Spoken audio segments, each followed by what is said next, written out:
When students sign up to this course, I want them to have a really playful and experimental approach to the work. I really want you to kind of push yourself and be willing to take a chance and be willing for things to go wrong.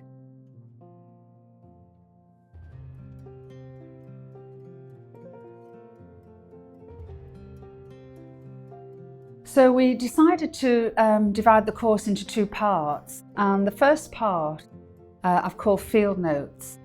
I'm encouraging you to go out into your local area, and rather than going out with a plain piece of paper or a blank sketchbook, we make some grounds to go out and draw onto, and that really helps you to loosen up and make marks on something that's already there. I want you to gather and collect while you're out on location, and we bring all that back to the studio to then organise, arrange, rework, and to look at for our inspiration for the rest of that first part of the course. We look particularly at collections and collections as inspirations for work. In this course, beyond the mixed media techniques that I'm going to show, I'm really hoping to show you how important it is to organise your research and to have either workbooks or somewhere to store your work, and so that you can refer back and forth. I talk quite a lot about how different ways to make a mark, and really what I'm trying to get you to do is loosen up and not worry. And we're not trying to make specific drawings, we're really making marks, printed marks and drawn marks, and different ways to make a mark. And we're working on quite large grounds that we can then know that we can fragment. And then we start to think about fragmenting and reconstruction and repair and reworking. And that's when the things start to become very exciting.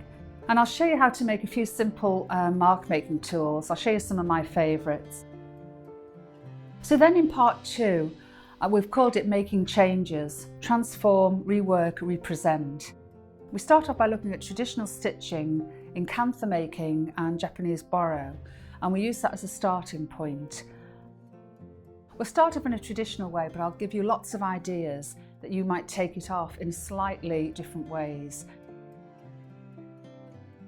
I really like to fragment my work down into small pieces. So I'll work large and I make marks, and they're energetic and they're gestural, and then I can select and edit. And with those little fragments, I've looked at lots of ways and thought about lots of ways of displaying them and presenting them. I often work in series, and throughout the course I'll show you lots of examples of series that I've made, and I encourage you to work in series so you can work really quite small and build up larger pieces.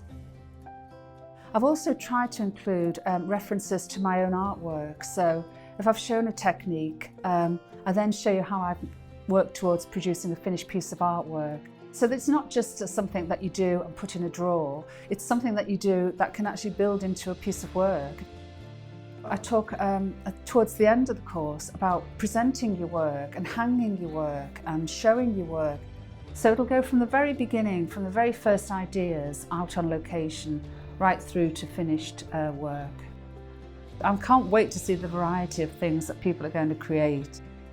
It's going to be great to see the progression of students and how they, really come out of their shell, I hope, and really take on board some of these ideas and push them and try them out.